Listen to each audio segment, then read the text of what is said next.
Well, as more politicians continue to defect to the ruling or governing All Progressives Congress, with Governor Peter Mbah of Enugu State being the latest. I'm now joined by Majeed. Dahiru is a political affairs analyst. Thank you so much for joining us on the news tonight. Thank you very much. Preceding that report, we did see a report about the PDP itself in court today with some top political leaders of the party, yet they were not able to decide on a lawyer, on a matter that concerns the roots, the heart of the party, the National Elective Convention that's barely, weeks away. But let's come to the matter on ground, which is the defection, the gale of defection, particularly with Governor Peter Mbah of Enugu State. You listen to the governor. Of course. When he says this is to align with the center and to benefit from the center, what exactly does that mean? Because he's not the first to say that. We've heard that from the Delta State governor, who also defected from PDP to APC. We heard it from the Akwa Ibom State governor as well. What do they mean by benefiting from the center? And that is what are they benefiting that other states are not benefiting? Exactly. Okay, well, politically, when you belong to the ruling party, you have access to the president, you belong to the national caucus of the ruling party. Perhaps there could be some interpersonal relationships between the president and some of the governors within his party that sometimes could smoothen certain kind of relationship between states and the federal government. But that as an aside, before he talked about a connection to the center, he said something about the Southeast, Enugu specifically, being a very loyal and consistent support base for the PDP since 1998, and that at the end of the day, their voices were not heard. The party kind of disregarded the region, took the region for granted, and so that forms part of the reasons why he and some other people from that region are actually living into the ruling APC. And I think that for me is the most important reason why the PDP has lost influence, not just in the south, but across the southern part of this country. And in the prelude to the 2022 presidential primaries of the PDP, I had written extensively, well circulated, well publicized opinion articles, where we cautioned the PDP against the idea of jettisoning zoning of the presidency to the south by 2023, by leaving open its contestation for the presidency because of the winnability factor, which saw Atiku Abubakar taking the ticket of the PDP. We had warned that if the PDP does not zone to the south, and specifically to the southeast, that the party was going to run into troubled waters and sink into oblivion in the post-Buhari era. And that seems to be happening. So whatever crisis you are seeing in the PDP today, particularly the one happening in court today, is simply a symptom of a deeper ailment. You see, the violation of zoning in the PDP was like a mortal sin that the PDP committed. And when he did that, of course, the good book says the wages of sin is death. The southern part of this country has been the most consistent support base for the PDP, especially when it fell from power in 2015. The southeast particularly was like the lifeblood, the oxygen that kept the PDP afloat. At a time that there was a strong agitation, 17 southern governors met in Asaba to say, look, we want the presidency to shift to the south. Expectedly, the APC is made up of an alliance between the north and the southwest, led by the current president, Ahmed Bola Tinubu, who was then the leader of the opposition. But the PDP is an alliance between some sections of the north and the south-south, and especially the southeast. So one would have expected that while the APC would gravitate towards the southwest, coming to the south, the PDP should have gravitated towards the southeast, coming to the south as well.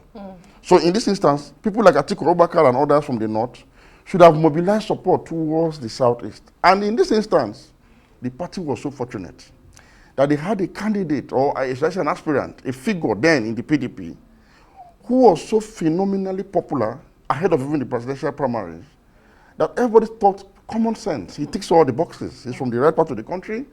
He has the qualities that has been able to galvanize and inspire such a level of followership as you've not seen before in Nigerian politics. And I'm talking about Mr. Peter Obi. And they lost the chance. They lost that chance. And they lost the southeast in the process. Look, you might be looking at the campaign today.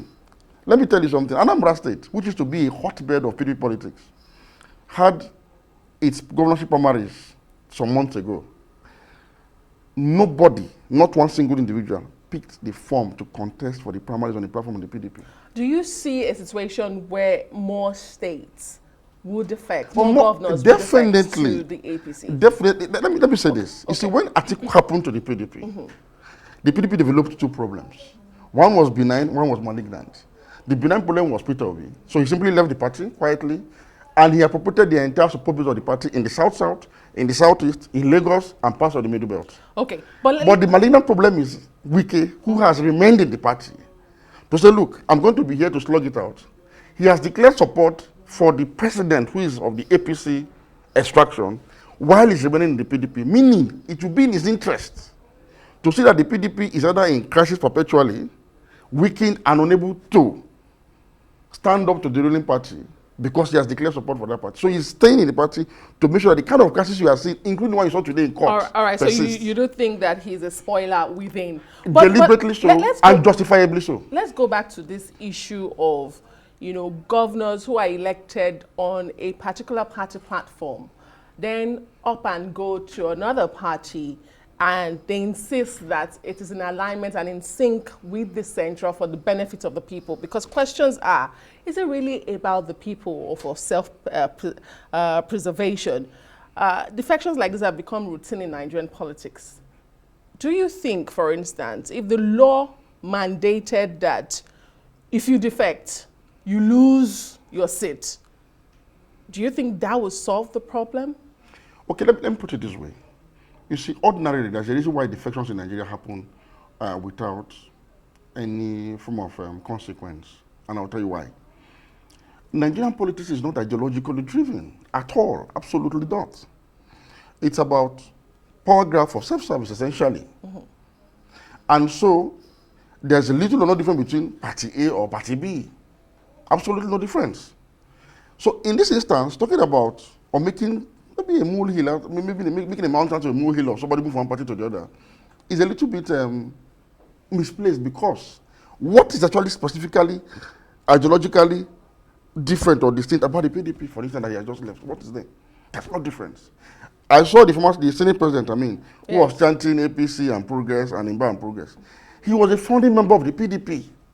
Today, he's Senate president on platform of the APC, and he speaks as though he has not been in PDP before.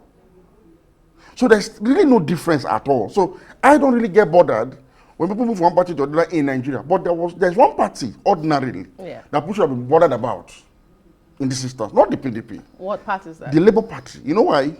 Unlike the PDP and the APC, that are essentially establishment parties, where they rely on structure and heavy funding to win elections. From the delegate elections to the primary elections, you have to buy delegates. You go to the polling unit, you buy votes. So these ones are businessmen. So usually when they move from one party to the other, I don't see it as a problem. But for the Labour Party, that was propelled by people power to cause disruptions in the strongholds of even these establishment parties, and people fired out and voted for them under the rain and under the sun for free. And they got to the National Assembly, became the third largest party in the National Assembly, went away with one state, and became very formidable in a matter of months. And this group of people have been decamping from the Labour Party to the APC. That should have been the one that should have raised the most concern, because they have no basis to have done that. But if I buy my vote, if I spent money to be governor on the platform of PDP, and I decide to leave to APC to seek for greener pasture, that for me isn't really much of a problem. But for a party, I say this because we miss the chance to have consolidated on our democracy. The kind of concerns you have, the Nigerian people put in all their best, they sacrificed, they defy all odds to give rise to a party that ordinarily the members should have been disciplined enough not to have done what members in the PDP or APC would have done. But it does speak to the bigger issues, and in fact, even more concerns. If the Labour Party, as you put it, is a people-structured party, and yet we see those they voted into power defect, that's even more concerning than the parties you say they spend so much money to get into power. Majeed Dahiru, political affairs analyst, thank you so much for your insights on this story tonight. We do appreciate it.